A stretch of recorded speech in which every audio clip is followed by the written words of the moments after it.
You are now listening to a JS production. Once upon a time, in the northern reaches of ancient China, there dwelt two warlords who ruled over provinces, Chang and Lin. With just a glance of their features, even the most skill-kit schoolboys could deduce that these men weren't agents of serenity. Instead, they were agents of perpetual chaos and bickering.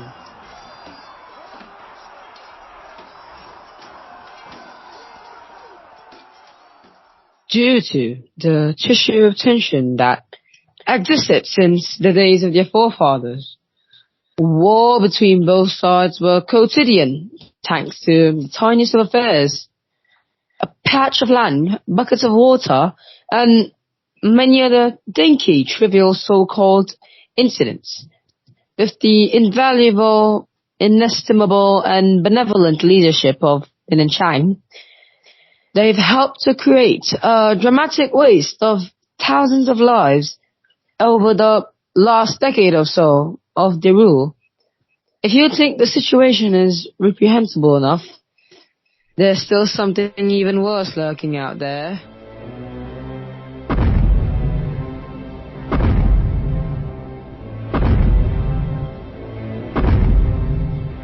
In the depths of the wilderness, there dwelled a titanic being of tremendous power and malice. I bring you the Nyan. For centuries, the Nyan, a leviathan of colossal proportions, has been emerging from its enigmatic lair in the mountains every dawn of a new year, with its devilish burning eyes of hatred under its dragon-like brow, the acrid breath of venomous flame and infinite strength, multiplied by malice-motivated joy, raiding villages it has for centuries, making millions of hapless Homo sapiens by the farm in the process.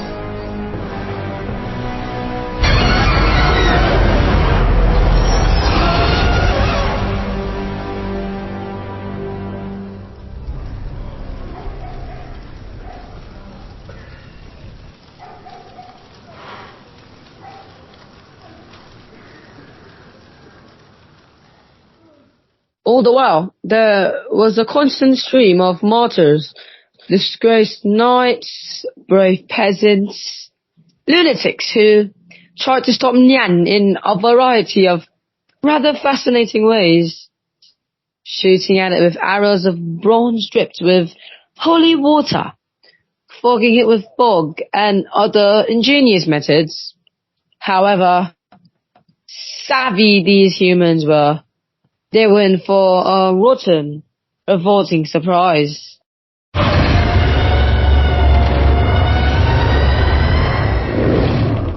Unfortunately, for literally almost everyone, Nyan wasn't affected in the slightest bit by their tactics.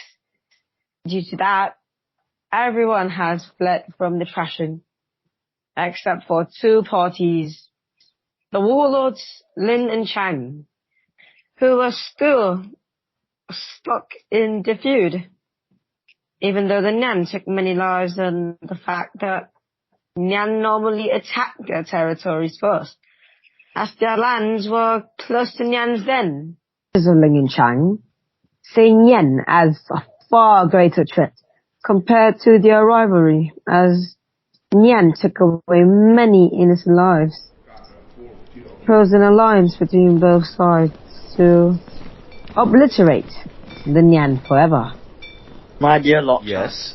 Who's that? Oh, Advisor Sin, it's you! Yes, what is it, my dear comrade? Lord Chang, I've got a proposal that I want to make. It could be very excellent to you, or it could also be a convoluted messing up for you. Either way, my proposal is the key for a faster rate of growth and development in our region. I swear by the name of our creator that I'm absolutely ready to hear you out. For decades, all of us have been looking for the key to be more modernized than the imperial dynasty back south. You finally thought of the key? Let's hear it! My Lord Chang, for centuries, the abominable aberrant beasts, dark as the Nian, have been threatening the sempiternal peace of the people. Livestock has been incinerated as a bot of hundreds of thousands of innocent souls have been burned down to ashes. People have been sent to heaven thanks to the breath of fire of Nian. As you can see, the Dalek well, we must stop Nian first. Go on, I'm listening. So, my lord, I counsel you to put aside all your differences with Lin and form a strong, rigid alliance with him to send the Nyan back to the gates of hell. What? Seek peace with Lin? Did you take the wrong medicine today? Has the Emperor of the Underworld possessed you? To think of... Yeah, this is just mad. Despite pressure from advisors, both sides refused to ally to defeat the Nyan, and so suffering continued. But don't fret, everyone, for everything's about to change. Thanks to a certain doctor from a place far, far away.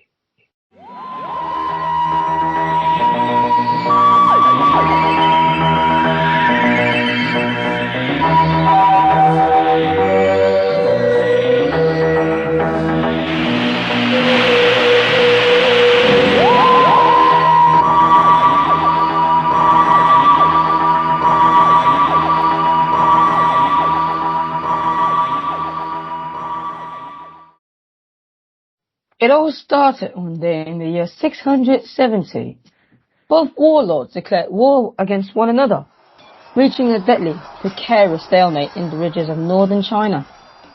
Meanwhile, in the capital of his province, a strain of worry grew inside Chang, like a parasite, as he realized that if he was forced to pull out from this war of attrition, he'd be humiliated to no end.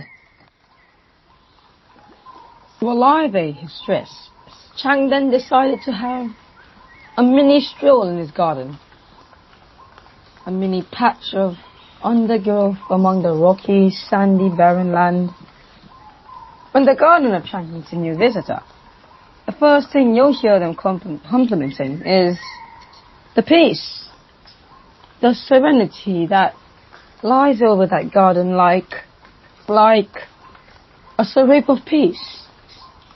The first thing Chang saw was none other than the ever-soothing breeze, just rushing on his face. And not to mention the smooth waters of the nearby springs, surrounded by platoons of trees which had fruits who teleported the sweet scent to his nostrils. As Chang's eyes slowly began to shut, as his soul started to drink the peace, something strange rocked his eardrums.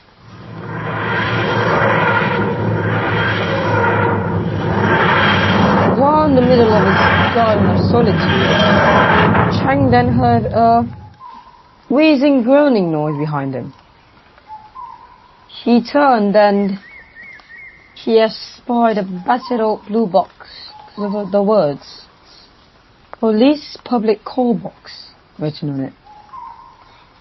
A few seconds later, the door in the box creaked ajar as a lanky man with a hawk-like nose and a mop of white hair dressed in a rather frilled shirt with a burgundian jacket stepped outside, followed by a girl shorter than him by a head, wearing forest green attire. After exchanging a few hushed words, both fixed their inquisitive glance on Chang, who also fixed his eyes on them in wonder at their very strange and very weird attire and features.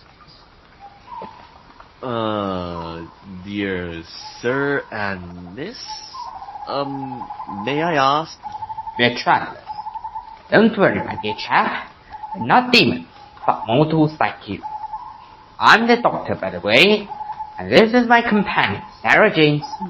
Hi, nice to meet you. What's your name? The name's Chang. I'm the leader of this province that you entered with your magical caravan. And you own this garden too? My, what a marvelous sight. Definitely worth it to stop our journey here for a while and bring the beauty and peace. Beyond the obvious fact that the owner of this paradise, that our dear friend Chang, is coming here to relax his nerves, fretting regarding a big issue in this province like war against an ancient rival that's bogged down in bridges, which could mean stalemate. It also means a high certainty of military defeat on his side. I can deduce nothing else from his current state of mind.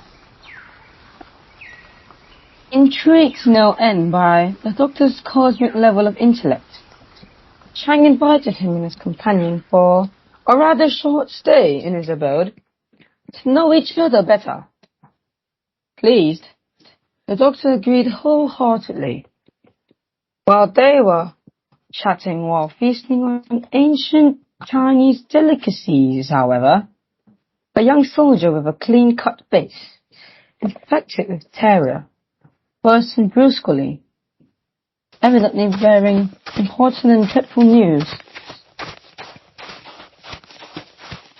My Lord Chan, pray forgive my interference with your delightful feast with your respected guests. I got something to rely on you, extremely urgent. Yes, what developments? Have we finally crushed the enemy? No, my master. I got something worse. It's the Nian. The Nian? What about it? The Nian, sir, it awakened. Is now raking its way through the ridges in which our army and Lin's army were bogging down. What's even worse is in the retreat of our troops from the direction of the Nian's path. Yes, well, what about its path? I do hope it's heading towards Lin's province. No, my lord, it's heading towards our province. What?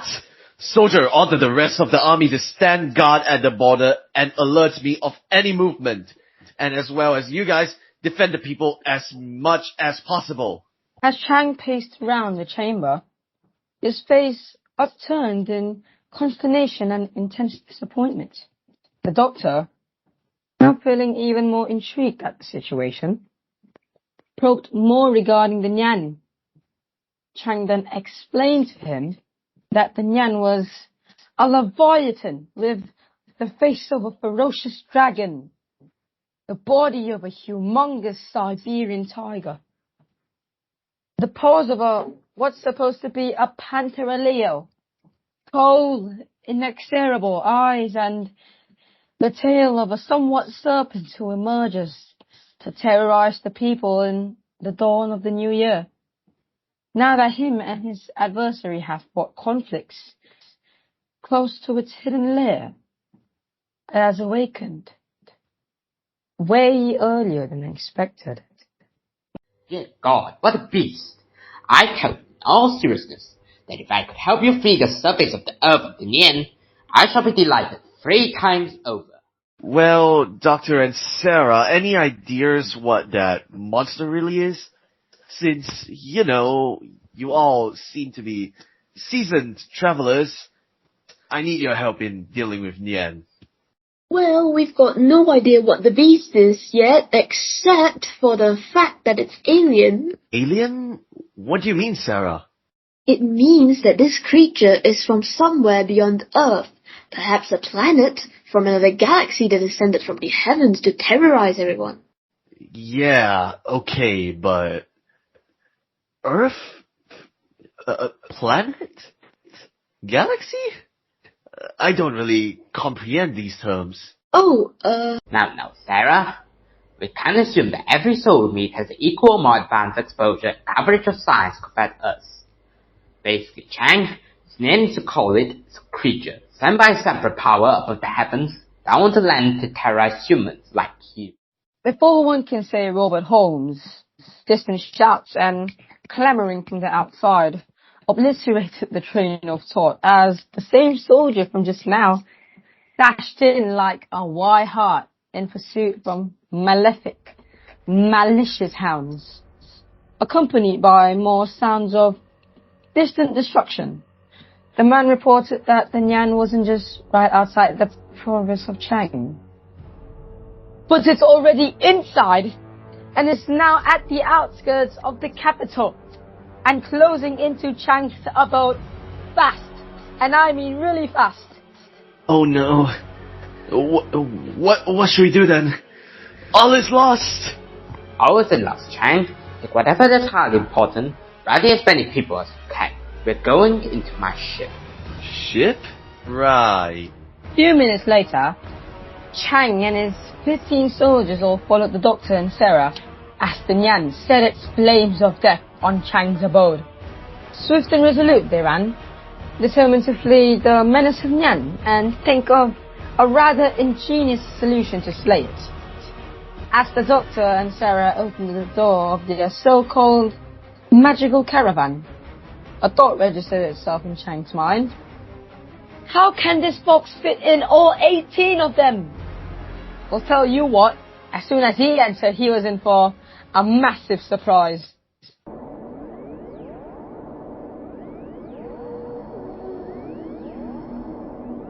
As Chang rushed into the blue box, his eyes popped out of their sockets and his jaw dropped to the ground as his mouth stuttered for speech as he glanced around his surroundings, with the Doctor standing in the middle of the futuristic room like an emperor of an outlandish realm. As soon as he regained his senses, his neurons told him that the magical caravan was bigger on the inside, literally. His eyeballs told him that the room was propped up with walls scattered with beaming roundels, and in the middle of rested console with levers and dials of all sizes and colours. A humongous glass pillar occupied the centre of the console, which soared up and down.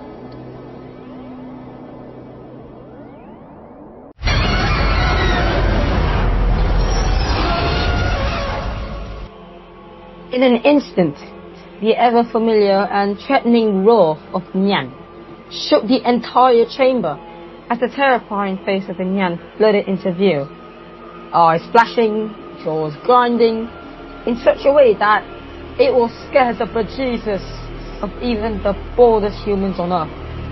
Before anything god-awful occurred next, the Doctor, his face stern and bleak, slammed down the lever, closing out the egregious face of Nyan. At the same wheezing, groaning noise heard by Chang earlier on return to his pinner, while the doors of the Doctor's ship slammed shut. Chang and his men sighed in relief as they realized how close they came to becoming Nyan's free dinner, and the fact that saved their skins. The Doctor did in the 11th hour. I suppose you've got lots of questions on your thought now, do you, Chang? Yes, so now where do I start? So, bigger on the inside it is? Huh? What a magical caravan indeed! Tell me, does this bring you anywhere? Yes. If the TARDIS, that's my ship's name, stands for time and relative dimensions of space, I can go everywhere and anywhere at any moment in time. I can visit your garden, and proceed to some land beyond the seas 200 years later, and some land beyond the heavens with my ship. Wow, that's impressive. That's unbelievable. Are you from heaven, my dear friend? Heaven? No, Chang. We're not gods from heaven. We are mortals, travel to many places in all of time and space, under the eye of the creator of the universe, who definitely lives above all of us. Wait, you said you traveled to many places. Any chance you've known and met creatures like Nian before? Actually, I've met creatures far worse than you. I even met three of Nian's kind before. Nian is a Khaw is a native. A species of peace-loving, unkind leviathans from a land called Narrator, that's super far away from the heavens. But that's vastly different from what Nian... I mean, the Navrom on our lands. That's what worries me, dear chap. See, Navroms can only be incredibly vile and aggressive, especially when their minds are controlled by someone else. Controlled by who? Before the Doctor could make a wise guess at who was mind controlling the Navram all the while, a huge TV plastered onto the Randall-occupied wall hummed a strange noise. The Doctor told everyone that this TV was the TARDIS scanner, which could pick up calls from other entities to the ship. The strange noise meant that someone's calling the Doctor's ship. Let's see who's trying to call us. So the Doctor clicked a button on the console labelled Receive. His brow furrowed at the very sight of the metallic creatures that appeared. Three pepperpot-like aliens with a swiveling eye stalk, plunger and gunstick lit at the screen. Doctor, what are these beings? The Daleks! Judge how bad it really is then.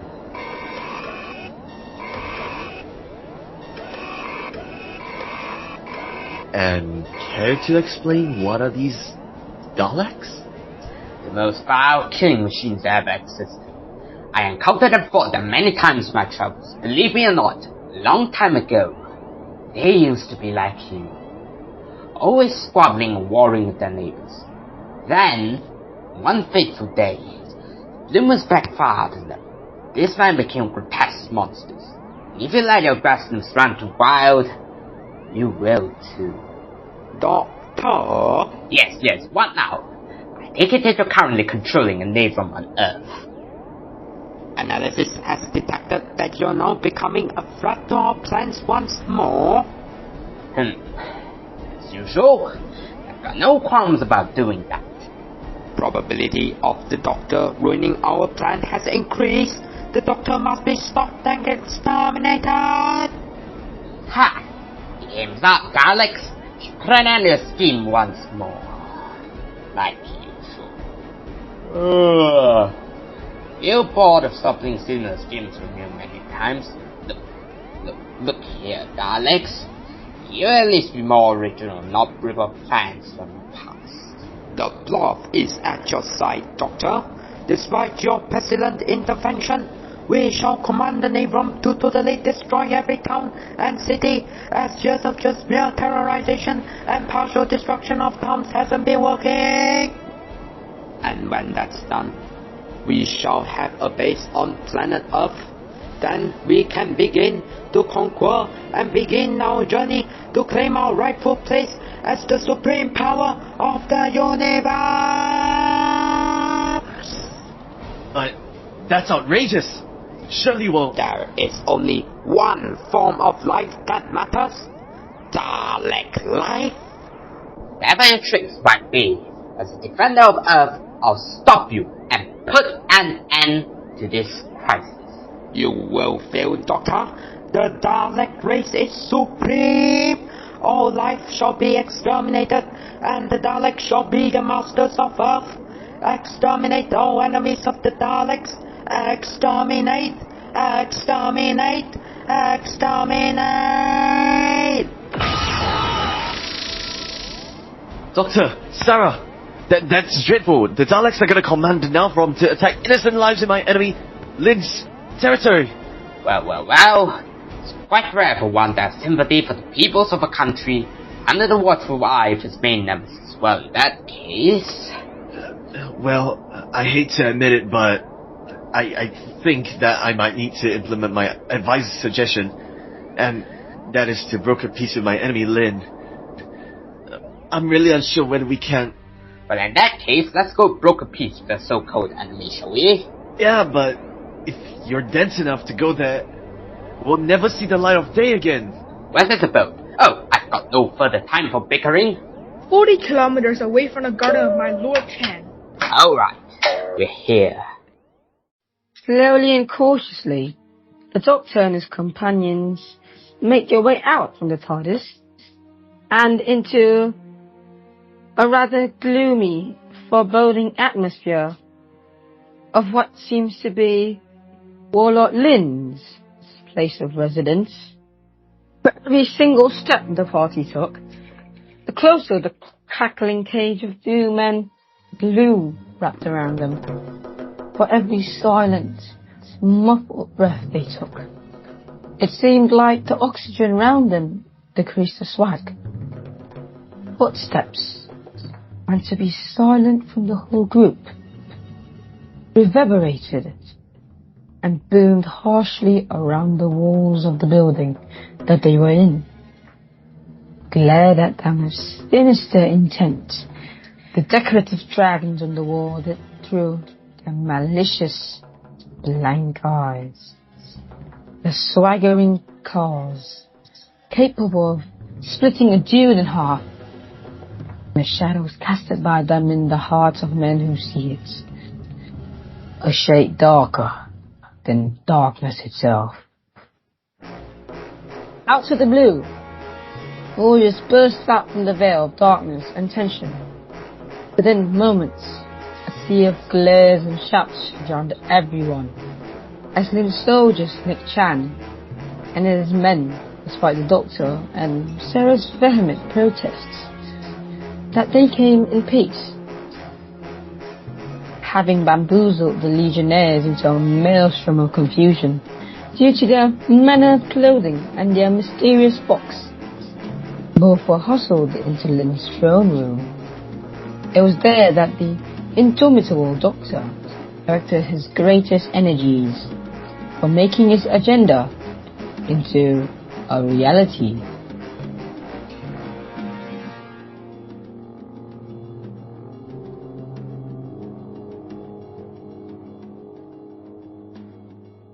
Greetings, fair stranger, from some unknown land beyond the seas and perhaps the heavens. I bid you tell me your fair names, so that by mine oath as the ruler of this domain, I shall treat you well with wine and drink and establish excellent relations with you, and also ensure that you won't have a niggardly treatment. I am the Doctor. This is my companion, Sarah. You see, I mine oath as the ruler of this region, I must thank you for capturing my adversary Chang. For Hardly, Lin. I didn't capture him. I bid him be bound ropes. No. I came here to discuss about what both of you should focus on instead of the petty feud between you both. The Nian. The Nyan. Well, for many years it has ravaged our lands, terrorizing many civilians. But that issue... Aren't you fed up regarding the suffering caused by the Nian? Well, yes, the deaths caused are regrettable, I must say. But the main issue is that I should be focusing the end of this petty feud between my forefathers and Chang's forefathers.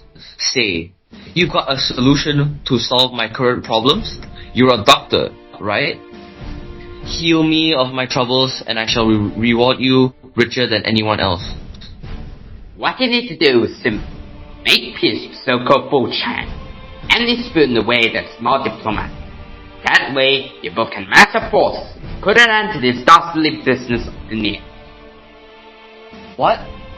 Make peace with my foe Chang? What? Are you dense or something? Has a demon entered your head? I'll never do that. Never! Sue for peace. You're bonkers. I shall send Chang and his men to hell at once, and from what I've heard, the Nyan has utterly ravaged his province, and only a few survivors remain. Well, I rejoice at that afterwards. I shall send my troops there to annihilate the last of the survivors, then conquer his lands, and end this lengthy feud. I shall... But the Nian will also ravage your territory. I don't give a cow's dung about this. Chang's ancestors were cruel to us too. All those deaths were regrettable. As for the Nyan, I shall deal with it when Chang and his forces kick the bucket. Regarding the destruction, let the people deal with it themselves. Our main priority is still Chang's downfall and the maintenance of my supremacy across our two regions. You understand? You just want cruelty to beget cruelty. You are not superior to people who are cruel and merciless to you. It is a brand new legion of horribles. A legion of horribles, death and distrust, being cruel to others who end up being draconian to you. So you want the feud with Chang to be over, right? Let me ask you, this ancient conflict's over. When you've exterminated, annihilated, and destroyed your foes, what do you think it's gonna be like, Would there be more houses? Would there be more economic development? Everyone, including our citizens, get rich? Free food distributed? The blanket of eternal peace fall upon your people? I tell you, my friend, that this won't happen. Yes, this will never happen. Your populace is already declined by then due to combined cash discord by a needless outbreak of slaughter and the Nyan swore for destruction. Your so-called glorious empire will be nothing but the land of fire because the Nyan has burnt you of your resources in their efforts of war for representing themselves as parasites to your resource supply.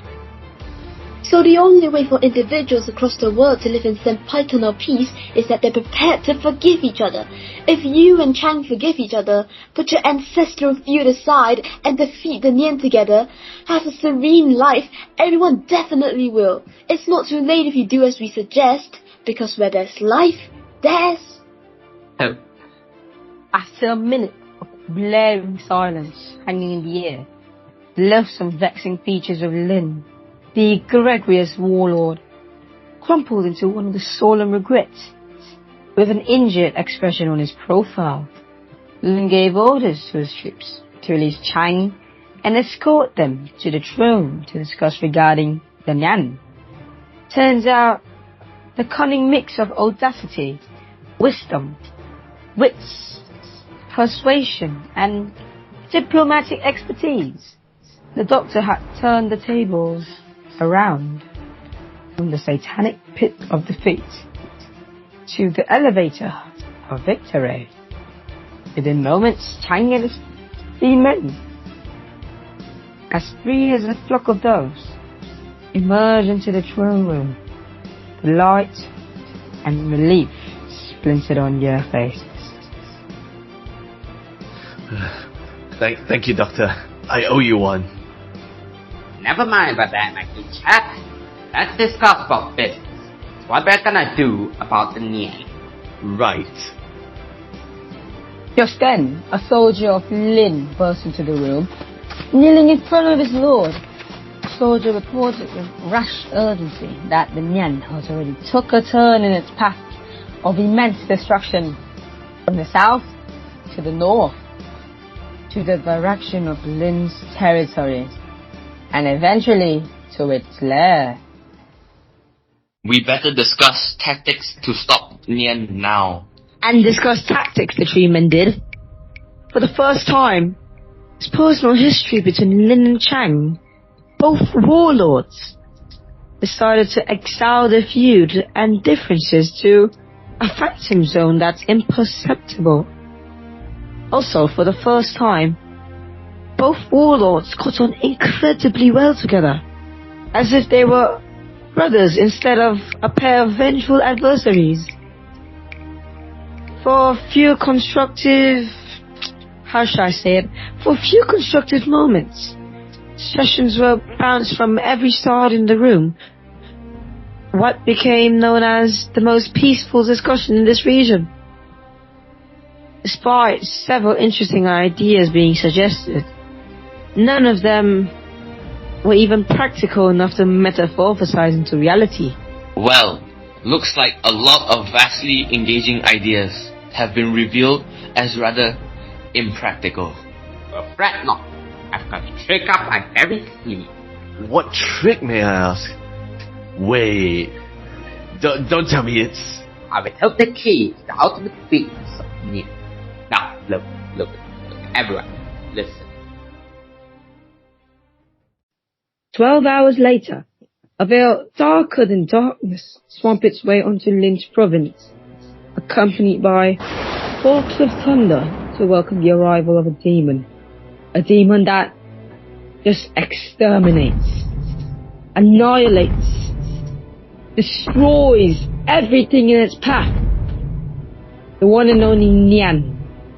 After an entire streak of destruction, the Nyan bore its way down onto Lin's province. to complete its annual swath of destruction before going to a lengthy slumber. The nearer the Nyan got, the bolder its eyes flashed as it saw soldiers hastily rushing out and arranging themselves in formations. Nyan let loose a roar as it dashed towards the soldiers, slaughtering every one of them to the ground. Despite this, tried their best with the best of technology, the soldiers did. But in the end, the Nyan took the life of them all.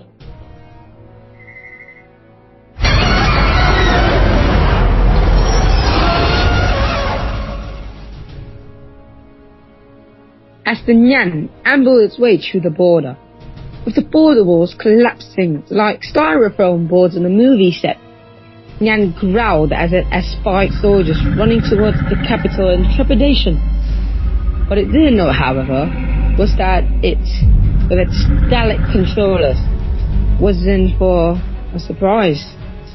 As lights illuminated themselves around the dark city, revealing what the people had in store for it, Nyan, or should I say, the Navrom, grew terrified.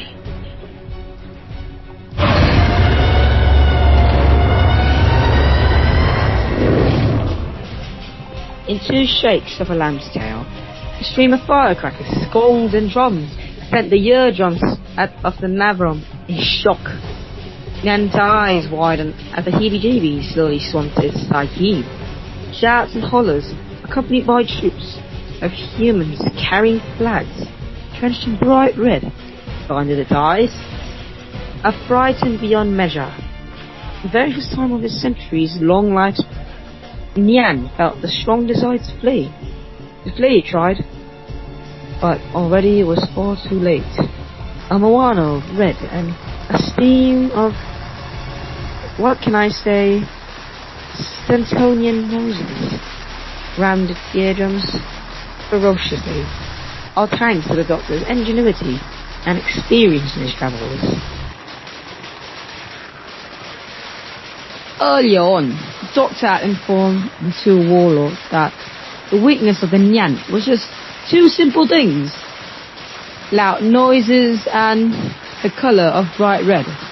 This is due to the fact that in the ever-enigmatic mythology of its home planet, in the name of Navros, the colour red represents the entity of Lucifer itself, and the loud noises can scare the bejesus out of it, as eardrums are super duper sensitive. As soon as reports flooded in saying that the Navrom is advancing ferociously towards Lin's province, the doctor advised the warlord Lin, who in turn ordered his people to decorate their abodes in a sole colour, red. The doctor also advised the populace to guard turns at the doctor's assistance, to crack as many firecrackers, and to smash as many drums and gongs and other what's-its that's capable of producing sonorous sounds.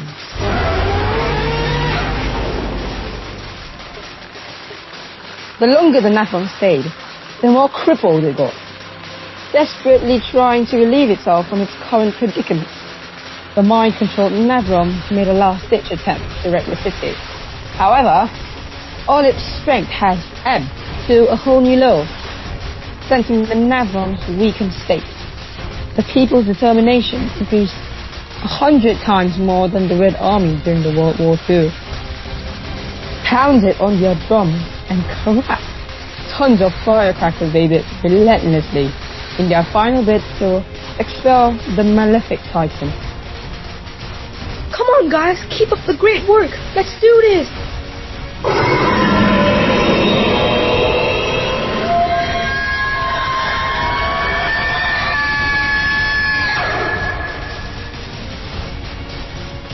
It was all too much for the monstrosity, attacked with the colour of blazing fiery red and ear-shattering noises from literally every side. Nyan, otherwise known as Navrom, broke away from the colossal battlefield. Petrified beyond measure, and having its eardrums nearly burst, the Navron staggered and regained its footing. Up hasty Herculean strides, Nyan sprinted as fast as the speed of light, a disgraced general running from his losing war. The dorsal fins near its tail began to glow yellow, blazing brighter and brighter till the light reached his head.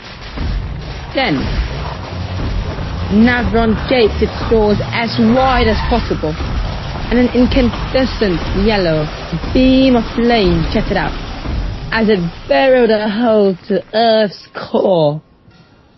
Soundly defeated, affrighted and with its restrictive Dalek mind control gone, the Navron leapt into what I would say a chasm of darkness, and never will it slouch towards towns to devastate, exterminate, and annihilate citizens ever again. As the dim veil of night had been torn into smithereens by the ever-cheerful morning teams of the sun, the people burst into an unstoppable flood of joy and relief as they realized one thing. The Doctor had won. The Doctor! He had won in the fight against Nyan. And with that event, the world has changed forever, permanently. Armed with the key to defeat Nyan, messengers were sent across the whole of ancient China to spread the word of Nyan's defeat and the ways to stop it. No, not stop it. Ways to vanquish it entirely from the face of the earth. In the meantime, Chang and his 15 loyal troops, after a hasty goodbye, boarded the TARDIS together with the Doctor and Sarah and travelled to Chang's province. But en route to Chang's lands, they received yet another transmission, this time from the Daleks, now vexed and maddened due to their defeat at the hands of their old enemy, the Doctor himself.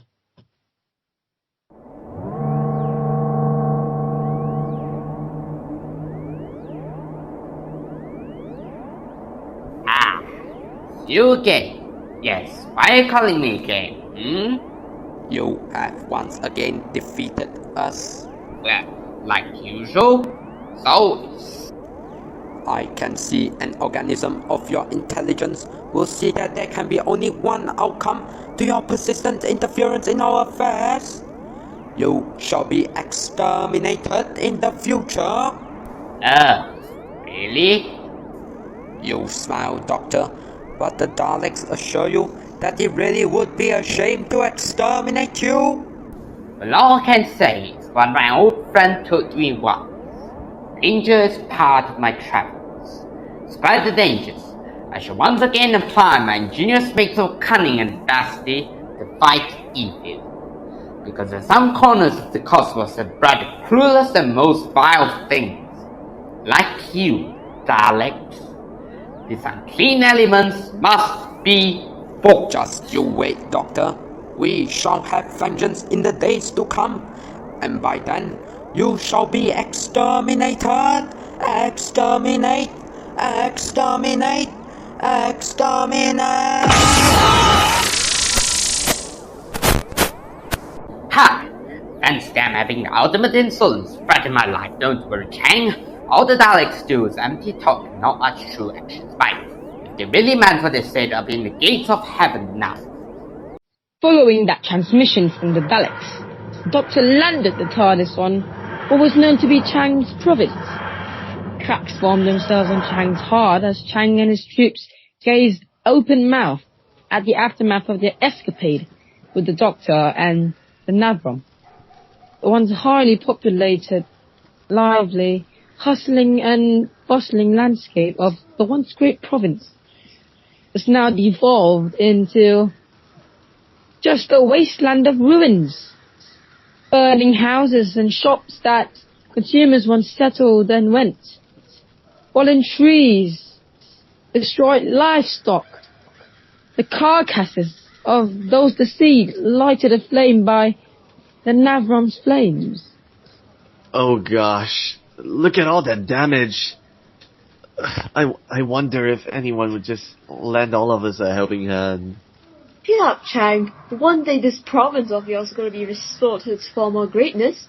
Oh, speaking of the devil, look!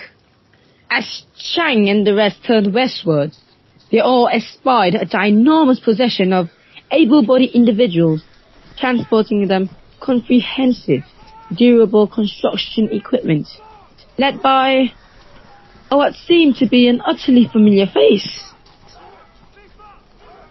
Oh my, it's the warlord Lin, a major adversary no more, then smiled softly at the sight of a relieved Chan.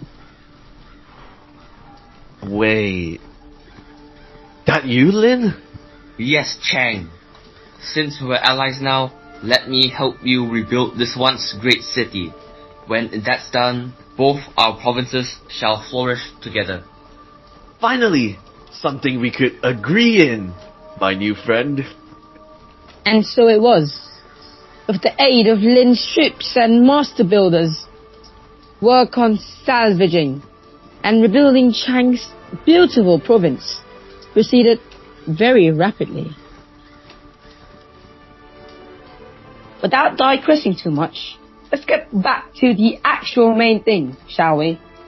After an entire drama of peace and wits, the issue of the Nyan has been officially vanquished, and an incredible, seemingly impossible peace was formed between seemingly irreconcilable foes, all thanks to the Doctor and his companion Sarah, who, after the two warlords getting together, dropped back to the garden of their friend Chang.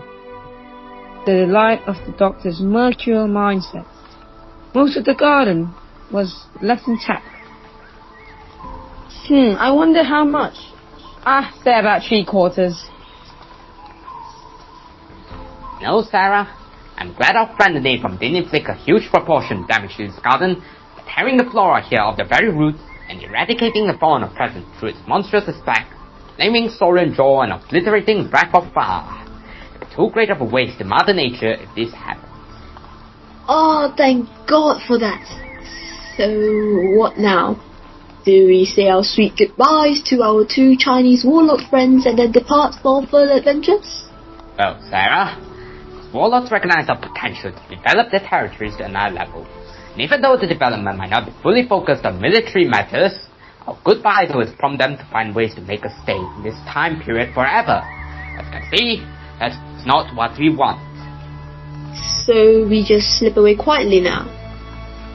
Wait, so it's too huge of a risk to do what you suggested just now, Sarah Jane. Yeah, okay, fine then. At least both of us help someone in need once more. Yes. Once again, I, the Doctor, and my companion Sarah Jane Smith are free to devote our lives to examining those interesting predicaments, opening up the complex flow of all time and space by reversing the polarity of the neutral flow. Come on, Sarah Jane, much work to do we've got. To make all of time and space become a serene and joyful place.